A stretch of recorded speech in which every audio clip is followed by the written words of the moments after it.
नमस्कार। आज हम टाटा मोटर से जुड़ी दो अहम खबरों पर थोड़ी गहराई से चर्चा कर रहे हैं। हाँ बिल्कुल, दो बड़ी अनाउंसमेंट्स हुई हैं हाल में। हमारे पास जो जानकारी है उसके मुताबिक एक तो है कीमतों में कमी, मतलब जीएसटी कटौती का फायदा ग्राहकों को दिया जा रहा है। और दूसरी, वो जो कंपनी का स्ट्रक्चर बदल रहा है, कमर्शियल और पैसेंजर व्हीकल बिजनेस अलग हो रहे हैं।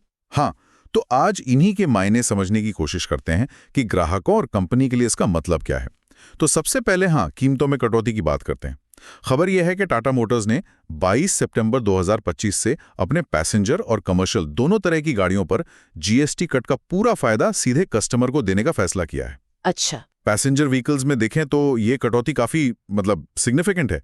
नेक्सॉन, सफारी, हैरियर जैसी गाड़ियों पर तो 1,55,000 रुपए तक की कमी आई है। ओहो, काफी ज्यादा है तो। हाँ, और छोटी गाड़ियों में भी अच्छा खासा फर्क है।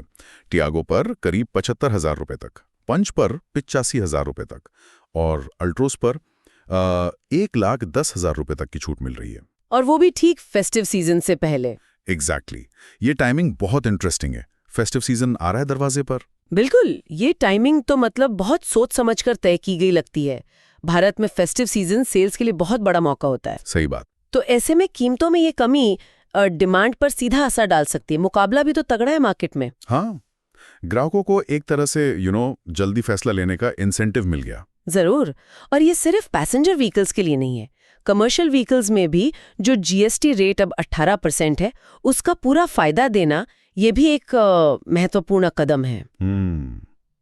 इससे जो फ्लीट ऑपरेटर्स हैं, ट्रांसपोर्टर्स हैं, उनके लिए टोटल कॉस्ट ऑफ ओनरशिप, मतलब गाड़ी रखने का पूरा खर्च, वो कम होगा। हाँ, ये उनके लिए बहुत मायने रखता है। करेगा इसका असर लॉजिस्टिक्स की एफिशिएंसी पर भी दिख सकता है। हाँ, ये तो है। अच्छा, अब दूसरी बड़ी खबर पे आते हैं, कंपनी के स्ट्रक्चर वाली डिमर्जर। तो टाटा मोटर्स ने कंफर्म कर दिया है कि 1 अक्टूबर 2025 से कमर्शियल व्हीकल यानी सीवी और पैसेंजर व्हीकल यानी पीवी बिजनेस ये अलग-अलग एंटिटी के तौर पर काम करेंगे। हाँ, ये भी बहुत बड़ा डेवलपमेंट है। शेयर होल्डर्स की मंजूरी तो उसको मई 2025 में ही मिल गई थी, वो भी काफी बड़े मार्जिन से।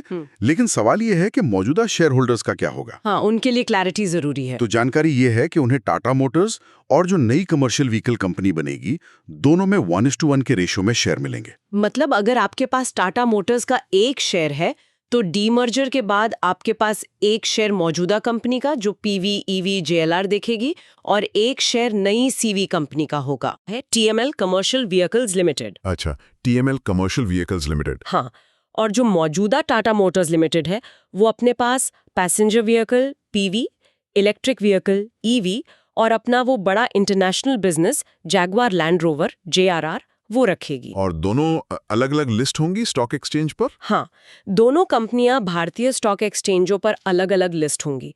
रिकॉर्ड डेट मतलब किस तारीख के शेयर होल्डर्स को ये शेयर मिलेंगे, वो डीमर्जर की इफेक्टिव डेट के आसपास अनाउंस की जाएगी। अच्छा, तो इसके पीछे लॉजिक क्या लगता है? क्यों कर रहे हैं ये डिवीजन?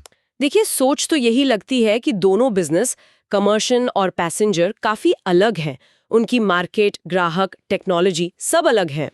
तो शायद अलग होने से दोनों अपने अपने एरिया पे ज्यादा फोकस कर पाएंगे। जैसे पैसेंजर व्हीकल बिजनेस, खासकर ईवी और जेएलआर के साथ, वो ग्लोबल ट्रेंड्स, नई टेक्नोलॉजी, प्रीमियम सेगमेंट पर ज्यादा ध्यान दे सकता है। शायद विदेशी पार्टनरशिप या इन्वेस्टमेंट लाना भी आसान हो सकता है, बिल्कुल।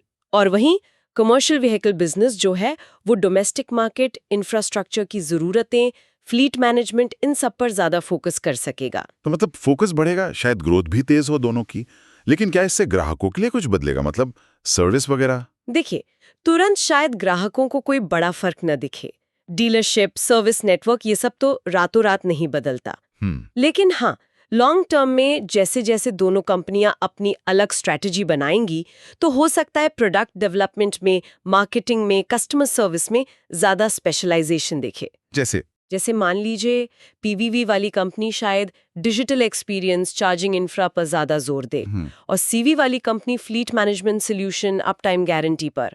ये देखना होगा कि ये सब जमीन पर कैसे उतरता है। तो कुल मिलाकर आज की चर्चा से दो मेन बातें निकली। एक तो ये कि टाटा मोटर्स की गाड़ियां, कार हो या ट्रक, जीएसटी कट से सस्ती हो गई हैं। फेस्टिव सीजन में खरीदने वालों के लिए ये अच्छी खबर है। बिल्कुल। और दूसरी बात, कंपनी खुद को स्ट्रक्चरली बदल रही है।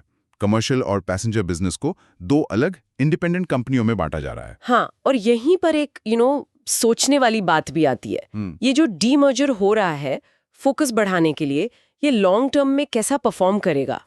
क्या ये वाकई दोनों सेक्टर्स में, खासकर वो जो ईवी का स्पेस तेजी से बदल रहा है और जो कमर्शियल व्हीकल मार्केट इतना जरूरी है, क्या उनमें इनोवेशन और ग्रोथ को रफ्तार देगा या फिर अलग होने से कुछ सिनर्जी लॉस या नई चुनौतियां भी आएंगी? इस पर आगे नजर रखना दिलचस्प होगा।